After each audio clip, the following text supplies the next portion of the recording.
Doctor Sachin Raj అత్యాధునిక world class physiotherapy treatment తో అన్ని రకాల నొప్పులకు శాశ్వత పరిష్కారం. నమస్కారం, సుమన్ టీవీకి స్వాగతం. 2024వ సంవత్సరం జనవరి మాసం ద్వాదశ రాశుల వారికి ఏ రకంగా ఉండిపోతుంది, ఏ గ్రహాలు ఏ స్థానంలో ఉన్నాయి, వాటి సంచారం వల్ల ఏ రాశుల వారికి లబ్ధి చేకూరిపోతుంది అంశాలు తెలియజేసేందుకు మనతో పాటు ఉన్నారు ప్రముఖ జ్యోతిష్య రత్న జ్యోతిష్య చక్ర వైభవ నిపుణ డాక్టర్ రాళ్లపల్లి రవికుమార్ గారు. గురుగారు నమస్కారం అండి. నమస్కారం అమ్మా.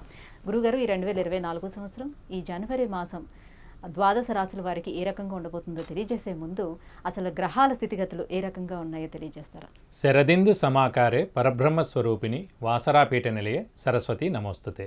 జనవరి నెల నవగ్రహాలు ద్వాదశ రాశుల్లో ఎక్కడున్నాయి ఇప్పుడు తెలుసుకుందాం.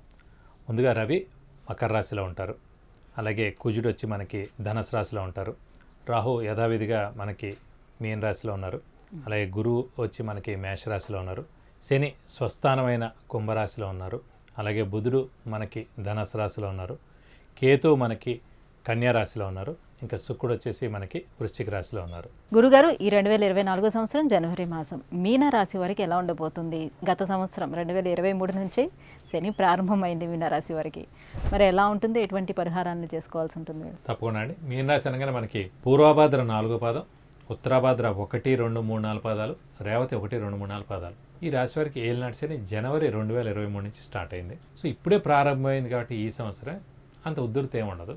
ఇంకోటి ఏంటంటే ముఖ్యంగా ద్వితీయ స్థానంలో గురువు ఉన్నాడు. మనం ఇందాక చెప్పుకున్న ద్వితీయ స్థానం అంటే కుటుంబ స్థానం, నేత్రస్థానం, వాక్స్థానం, ధనస్థానం. ధనానికి అంత ఇబ్బంది ఉండదు, కుటుంబంలో ఏ కలహాలు ఉండవు, కుటుంబంతో చాలా బాగుంటారు, వాక్కు కూడా బాగానే ఉంటుంది. సాధారణంగా వాక్కు బాగానే ఉంటుంది మీన రాశి వారు, ఎందుకంటే వాళ్ళు చాలా సాఫ్ట్, నిదానం, రిజర్వ్డ్, కోపం ఉండదు, అర్థం చేసుకునే మనస్తత్వం. రాస్యాధిపతి గురువు అయ్యాడు, దైవబలం దైవానుగ్రహం పరిపూర్ణంగా ఉంటుంది. ఆ రాస్యాధిపతి 2 రాశులకే అధిపతి గురువు అండి, ఒకటి ధనస్సు, ఒకటి మీనం. కాబట్టి మన రాస్యాధిపతి గురువు అయ్యాడు కాబట్టి దైవం కంట్రోల్ చేస్తూ ఉంటుంది ఎన్ని ఇబ్బందులు వచ్చినా. ఈ 2 రాశులకే, మిగతా వాటికి పర్వాలేదు. కాబట్టి వీరు ఎవరి జోరికి వెళ్ళరు కాబట్టి ఉన్నంతలో ప్రాబ్లమ్స్ ఉండవు. కానీ ఎవరైనా ఏదైనా అంటే మటుకు చాలా బాధపడతారు, మాట అసలు పడరు.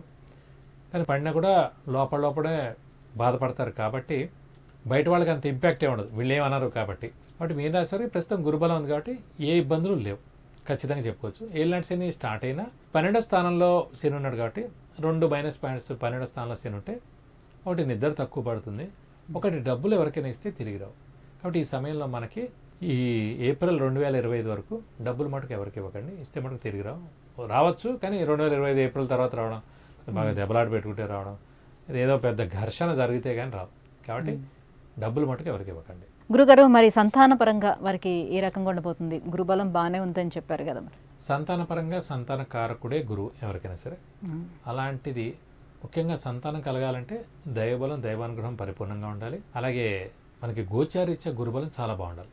సో గోచారీత్యా గురుబలం ద్వితీయ స్థానంలో గురువు ఉన్నాడు కాబట్టి ఖచ్చితంగా మనకి సంతానం కలిగేందుకు అవకాశాలు చాలా ఎక్కువగా ఉన్నాయి. కాబట్టి ఇంకెక్కువ లేట్ చేయకూడదండి, ఎందుకంటే ఏప్రిల్ లోపల కన్సీవ్ అవుతే గ్యారంటీగా సంతానం కలగచ్చు. ఏప్రిల్ తర్వాత మళ్ళీ తృతీయ స్థానంలో గురువు వెళ్ళిపోతాడు, అప్పుడు దైవబలం తక్కువగా ఉంటుంది.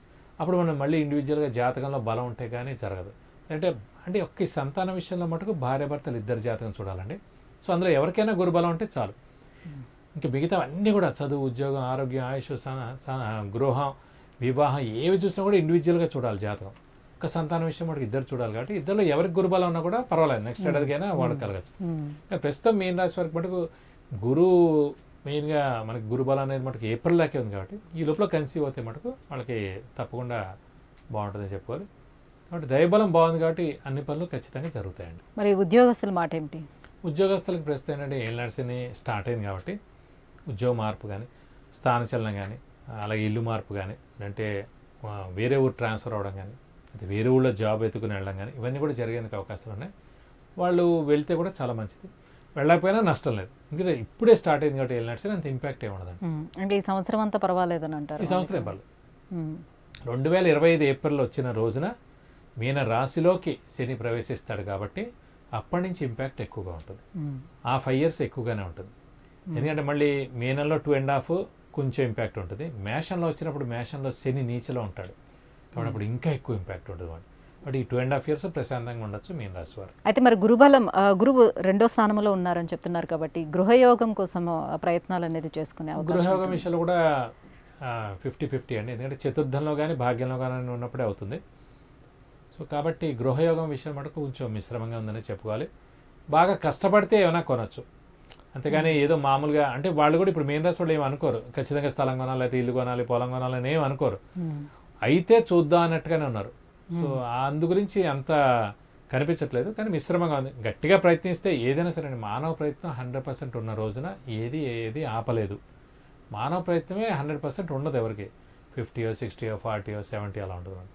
100 ఉన్న రోజు ఖచ్చితంగా ఏ గ్రహాలు చెప్పకలే ఆటోమేటిక్గా అయిపోతాయి. మరి ఎటువంటి పరిహారాలను పాటించుకోవాల్సి ఉంటుంది? ప్రస్తుతం మీన రాశి వారికి శని ఒక్కటే వ్యయ స్థానంలో ఉన్నాడు కాబట్టి శనికి సంబంధించి సేమ్ మళ్ళీ ప్రతి శనివారం ఉపవాసం ఉండడం, ఆంజనేయ స్వామిని ఎక్కువగా పూజించడం, వెంకటేశ్వర స్వామిని ఎక్కువగా పూజించడం, అలాగే వీలైతే ఒక శనివారం రోజున రక్తదానం చేయడం, వెంకటేశ్వర స్వామికి అయితే బుధవారం శనివారం వెళ్ళి 40 ప్రదక్షిణాలు చేయడం, అలాగే ఆంజనేయ స్వామికి అయితే కనుక మంగళవారం శనివారం వెళ్ళి 40 ప్రదక్షిణాలు చేయడం, సింధూర పూజ చేయించడం, అలాగే తమలపాకుల పూజ, అలాగే స్వామికి వడమాల సమర్పిస్తే కనుక ఎలాంటి దోషాలన్నా కూడా అన్ని తొలగిపోయి మీకు అన్ని విధాలా మంచి చేకూరుతుంది. గురుగారు, మీనరాశి వారికి జనవరి మాసం అంతా ఎలా ఉండబోతుందో తెలియజేసినందుకు ధన్యవాదాలు. నమస్కారం. విద్య, ఉద్యోగం, సంతానం, వివాహం, విదేశీయానం, ఆరోగ్యం, ఐశ్వర్యం, వ్యాపారం వీటన్నిటి కొరకు గురువుగారికి అపాయింట్మెంట్ తీసుకోవాలనుకుంటే కింద స్క్రోల్ అవుతున్నటువంటి నెంబర్కి వాట్సాప్ చేసి గురువుగారి అపాయింట్మెంట్ పొందొచ్చు.